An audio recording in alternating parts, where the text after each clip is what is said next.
2026 চনত আপনি YouTube channel খুলিম বুলি ভাবিছে নেকি?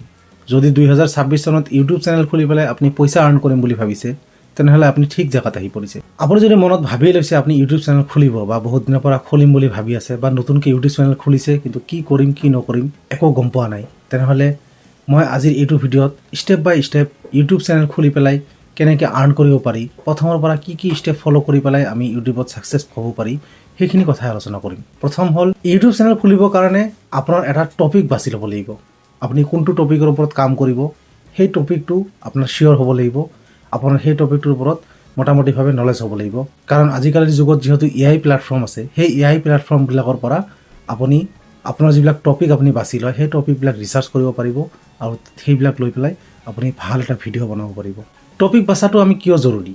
কাৰণ টপিক যদি আপুনি নাবাচি পেলাই আপুনি বেলেগ দিন বেলেগ সপ্তাহত বেলেগ ধৰণৰ ভিডিঅ' আপুনি আপলোড কৰে, তেনেহ'লে সেই আপোনাৰ চেনেলটোত থকা যিবিলাক অডিয়েঞ্চ আছে সেই অডিয়েঞ্চবিলাক আপোনাৰ কনফিউজ হৈ যাব। আৰু ষ্টাৰ্টিঙতে যদি আপুনি আপোনাৰ নিজৰ অডিয়েঞ্চক কনফিউজ কৰি দিয়ে যে আপুনি একদিন ব্লগিং ভিডিঅ', একদিন ইনফৰমেশ্যনেল ভিডিঅ', একদিন এডুকেশ্যনেল ভিডিঅ', একদিন বেলেগ কিবা ধৰণৰ ভিডিঅ' যদি আপুনি আপোনাৰ চেনেলত বাৰে আপলোড কৰি থাকে, তেনেহ'লে আপোনাৰ যিবিলাক অডিয়েঞ্চ আছে সেই অডিয়েঞ্চবিলাক কনফিউজ হৈ যাব। সিহঁতে গমেই নাপাব যে আপুনি কোনটো টপিকৰ ওপৰত ভিডিঅ' বনায়। গতিকে প্ৰথমে আপুনি টপিক বাছি লৈ পেলাই সেই টপিকৰ ওপৰত ইণ্টাৰেষ্টেড অডিয়েঞ্চ যেতিয়া আপুনি গেইন কৰিব, তেতিয়াহ'লে আপোনাৰ চেনেলটো এটা ইষ্টাব্লিছ চেনেল হৈ পৰিব আৰু লাহে সেই টপিকৰ ওপৰত ইণ্টাৰেষ্ট থকা মানুহ আপোনাৰ চেনেলত আগবাঢ়ি আহিব। তাৰ পৰিৱৰ্তে যদি আপুনি বেলেগ দিন বেলেগ ধৰণৰ ভিডিঅ' আপলোড কৰে, তেনেহ'লে কোনো অডিয়েঞ্চে গম নাপাব যে আপুনি একচুৱেলি কি কৰিব খুজি আছে।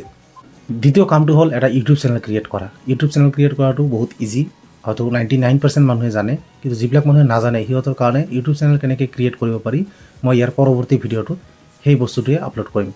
আপুনি মোৰ চেনেলটো ছাবস্ক্ৰাইব কৰি ৰাখিব যাতে পৰৱৰ্তী ভিডিঅ'টো আপোনাৰ পেজত যায়। তৃতীয়টো হ'ল আপুনি আপোনাৰ অডিয়েঞ্চক বুজিব লাগিব।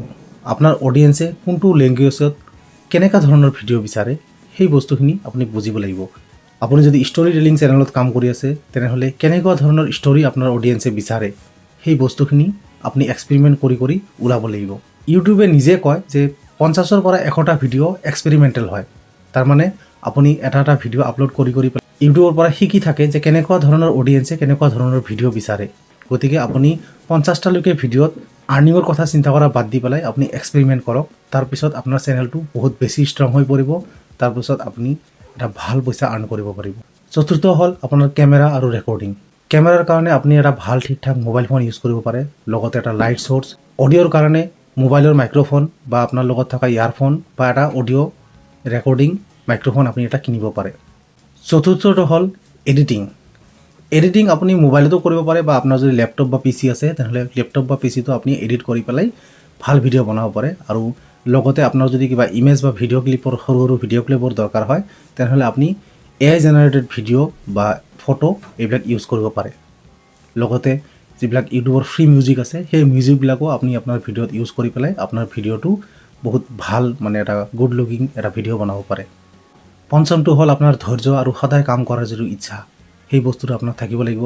আপোনাৰ ধৈৰ্য থাকিব লাগিব। আপুনি 40টা বা 50টা ভিডিঅ'ত কাম কৰাৰ পিছতো যদি আপোনাৰ ভালকৈ ভিউ নাহে, তাৰপিছত যদি আপুনি হাৰ মানি পেলাই গুচি যায়, তেনেহ'লে আপুনি ইউটিউবত কেতিয়াও কাম কৰিব নোৱাৰে। গতিকে এইখিনি বস্তু ধ্যান ৰাখি পেলাই আপুনি যদি ইউটিউবত কাম কৰে, তেতিয়াহ'লে আপুনি ইউটিউবত 6 মাহ বা 1 বছৰ পিছত 50টা বা 100টা ভিডিঅ' আপলোড কৰাৰ পিছত আপুনি এজন ভাল ইউটিউবাৰ নিশ্চয়কৈ হ'ব পাৰিব।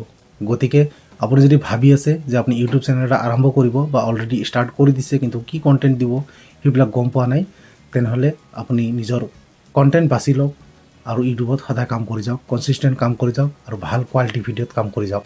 তাৰপিছতো যদি আপুনি কনফিউজ হৈ আছে যে আপুনি কোনটো টপিকৰ ওপৰত কাম কৰাটো ভাল হ'ব, কেনেকৈ কাম কৰিলে ভাল হ'ব, তেনেহ'লে এইটো ভিডিঅ'ৰ তলত মেছেজ কৰক।